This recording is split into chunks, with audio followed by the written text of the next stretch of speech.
2 agent harnesses landed on my desk in the same week, and they agree on almost nothing. The first, called Pi, is a deliberately minimal terminal tool. It ships 7 capabilities, and its design document explains why it refuses to add an 8th. The second DSH is DeepSeek's harness. 219 packages, a plug-in tree, and a kernel-level sandbox underneath it. One is an exercise in restraint. The other is an exercise in reach. You could not pick 2 projects less likely to converge on anything. And yet, reading the source, both of them had built the same 3-step shape. The same shape I had built myself, for different reasons. Step 1. Before the system acts, it writes down what it is about to do. Step 2. After the action, it settles that intent. Done, failed, abandoned. Step 3. The intent carries an identity that survives the gap in between. So the settlement can find the thing it settles, name the intent, settle it, keep an identity across the gap. 3 steps, 3 teams built independently. Here is the part worth slowing down for. Neither project built this for governance. Nobody was thinking about auditors. Pi's design document is about crash recovery. DSH's is about replay fidelity. Both were answering the same unglamorous engineering question. This process can die at any moment. So what do I write down and when? And you cannot answer that question honestly and end up anywhere else. Write the record after the action, and a crash loses the fact that you acted at all. So you are forced to write it before. But writing it before means naming what you are about to do.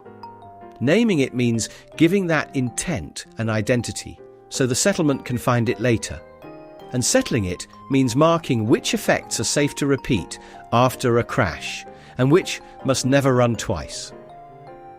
Work it all the way through, and what you have built is an approval and attestation record. Not because anyone required one, because durability taken seriously has the same skeleton as accountability.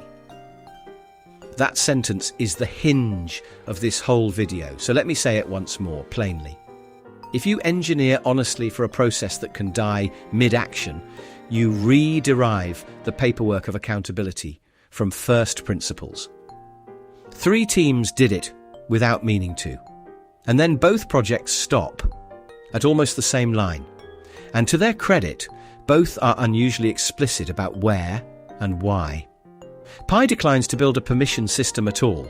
Its documentation says, in effect, run me in a container or build your own confirmation flow. That is the boundary stated plainly.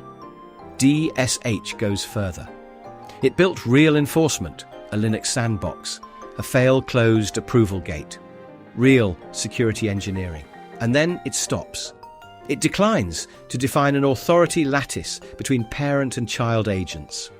A parent may own a child whose visible tools are wider than its own, and its approval events are log-only. They never leave the machine that made them. I want to be clear about something, because it matters for everything that follows. Stopping there is correct. A harness cannot know your org chart. It cannot know that this approval needs a controller and that one needs legal. Building half an answer to that question would be worse than declining it. Both teams declined it and said so. That is good engineering, but the line they stopped at has a name, and naming it is the useful part. A log is written for a reader who was in the room. It can assume the context because whoever reads it was there, the process itself, the developer replaying a session, the operator watching the terminal. A receipt is written for someone who was not there, a customer, an auditor, a board, asking in 18 months why the system did what it did in March. And that reader changes everything about the object. A receipt has to outlive the session that produced it. It has to name a person, not a process. Accountability does not attach to a PID. It has to pin what that person could actually see at the moment they decided, because an approval is only as meaningful as the context it was given.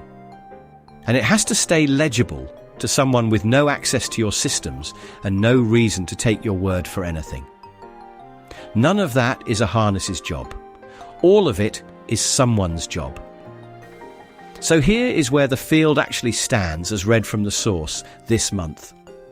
The record is becoming universal. Minimal tools build it. Maximal tools build it. We built it.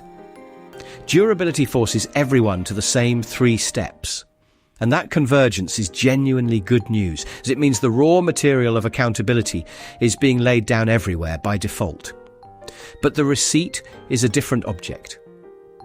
It does not fall out of durability. It has an absent reader, and absent readers do not show up in crash recovery requirements. One disclosure before I close, so you can grade this properly. I build in this space. The receipt is my company's side of this line, so of course I would say it matters.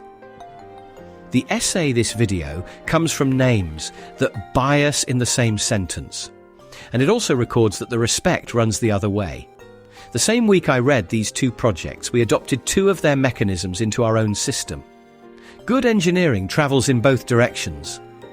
The full field study, with the source citations, the version pins, and one claim I narrowed under verification, is at jiegou.ai/essays. If your systems already write down what they are about to do, and they probably do, the question worth asking this week is simple.